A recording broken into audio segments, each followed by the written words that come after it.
Good evening and welcome to episode number 87 of Tetrakey TV. We just had a moment. What's going on? IT. If you heard either of us swore, please press B. Please press B. So, episode number 87. Today's a special day. What happened today in Australia, Mark? Tetrakey Australia was launched. It was a great day. A great day. So Tetrakey is branching out even further, and go and watch that little interview with Brett Johnson, who's heading up Tetrakey Australia for us on the Tetrakey Facebook page. Not a lot really to mention tonight, other than we're managing to run a business not being in the same place at the same time for longer than 48 hours. 2 days. 2 days at a time. We've seemed to have managed it for about 2 months now. Naturals. Yeah, that's it. So the wonders of modern technology and refusing to use it is really, really, really benefiting us. So this evening, what we want to talk to you about is how to make a recession-proof business. If you look back through the history of global finances, there's been an economic downturn or recession every 5 to 6 years since the start of the first industrial revolution. So we're talking early 1800s, certainly pre-1850. And for any mathematicians out there, the last one we had was 2009, which means we are late. 2008, sorry. That means we're very late. So if the history books that have repeated themselves for the past 167 plus years are to be followed in terms of their pattern, we're likely to face an economic downturn or recession in the very near future. It could be just around the corner, and often these things appear out of nowhere, like Black Wednesday and those sorts of things just appeared. And that set me thinking about, well, how do you have a business that can survive that period of time? And then I got in a discussion with Robin Kohlberg, one of our coaches, the other evening, and Robin started talking about Maslow's hierarchy of needs. Do you want to describe that one? No? Okay, so Maslow's hierarchy of needs is a triangle, and Mark and I both love triangles. And it says that there's a whole series of base levels of needs called physiological needs, and there's safety needs, and then there's things like friendship and learning and self-actualization fits at the peak of the triangle.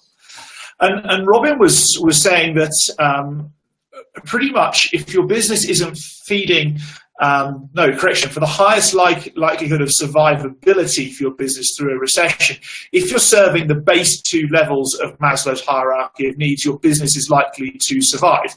And him in particular, he owns one of his businesses, a security business, and in the past 12 weeks, his security business has almost trebled in size in what he believes is a lead up to a recession or an economic downturn.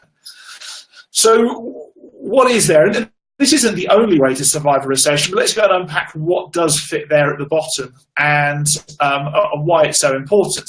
And the base level of the hierarchy of needs is maybe providing an affordable product for people that gives people things like warmth, food, water, shelter, and sex fits in the bottom there. And it isn't the oldest and most successful industry for a reason.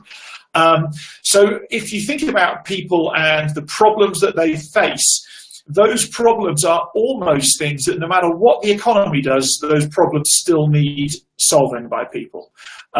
We still need to eat, we still need to sleep, we still need to stay warm and dry, and we still need to drink, and we still like to fornicate in a way or another. And you're going to smile at it at some point in time. And here's the thing with this, we're not talking necessarily about highly priced, fancy, sparkling mineral water imported from France. Possibly we're talking about that need for water now, just the basic level of water, the basic level of food, the basic level of shelter. So we're not necessarily talking about having a business that's doing 3 Michelin-starred food, although maybe there is a market there. The level above that is safety, and if you think about what happens in any economic downturn, is crime always increases. In every country in the world, every time the economy goes like this, crime goes like that. And so providing safety services such as burglar alarms in South Africa, electric fences, anything that can make people feel and be more physiologically safe, and emotionally safe as well, is likely to have a degree of legs to it. People need it, and they will forego other things for safety. So I suppose what I want you to think about is what is it in your business that you could do that meets those bottom two levels. Healthcare as well is something that fits in safety. Any economic downturn sees an increase in long-term physical and mental illness. So yet again, something that fits in there. How can your business serve the bottom two levels there? And that's really my thought for the evening. Can I have a thought? Go on, you have a thought. Am I have a thought? Yeah, you can have a thought. Just one. Just one. I think the interesting question that you, as a business owner, have to grapple with, especially when you're facing these challenges, is the concept of cash.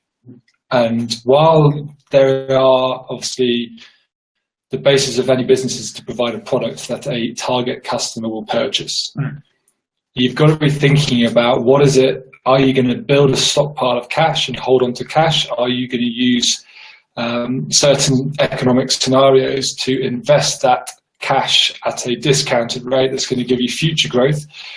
So I think there's always a balance. There's a choice between investment or stockpiling. And you've got to be thinking about the long-term business model and business plan that you're working towards. You've got to be taking some hedges on what the downturn is going to look like and how long it's going to take for the upturn. And you've got to get those balances, those balance right. So you've got to look at the trends. But ask yourself, what do you want to do with the cash? Where are you going to get the greatest return from the cash? Do you want to protect your cash and save it for a rainy day, which is an economic downturn?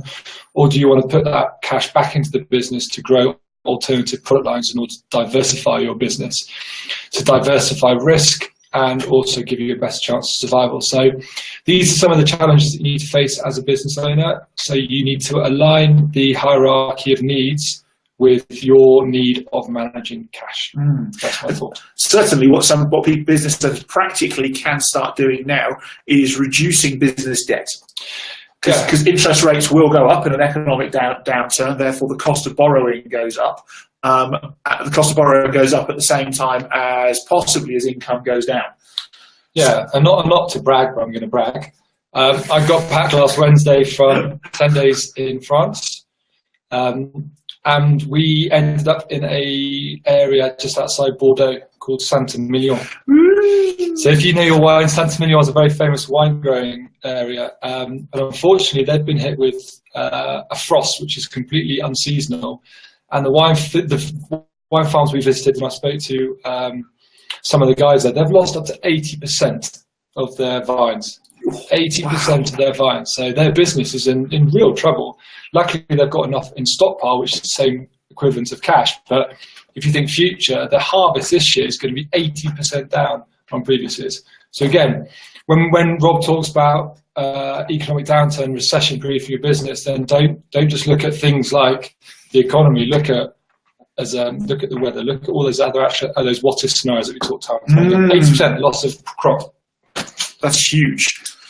Other things you can start doing is thinking about how you retain your current customers if you've got a business that sits above those first two levels of Maslow's hierarchy of needs. For instance, if you're a gym owner, gym membership always decreases when it's one of the first things to go, isn't it? If you're looking to budget and make savings in your personal finances, something like gym membership goes. How can you start finding ways to keep those people engaged before you just get the bank statement through and realise they've stopped their credit card payments or their direct debit? Try and get ahead of the curve in your own head with regards to this. and try and find a way of keeping people on board and keeping them as a customer. Once they fall off in any economic downturn of being your customer, they're likely to repurchase something like a gym membership again when their finances pick up. But then they become fair game to anybody who's got a gym who can put a proposition to them that's more appealing, shinier, the latest trends, the newest CrossFit cult, whatever, CrossFit cult, whatever it might be, that they become wide open to all those people. So really, really, really consider what can you do to keep those customers engaged with you and physically paying you something every month, even if they're only paying you something at break even, or they're paying 3 months and getting 1 month free, or something of that nature, to keep them as your customer in your community, as opposed to letting them leave. And so you need to get ahead of your own curve on that. So there's a couple of practical things to think about. That's all I've got for this evening.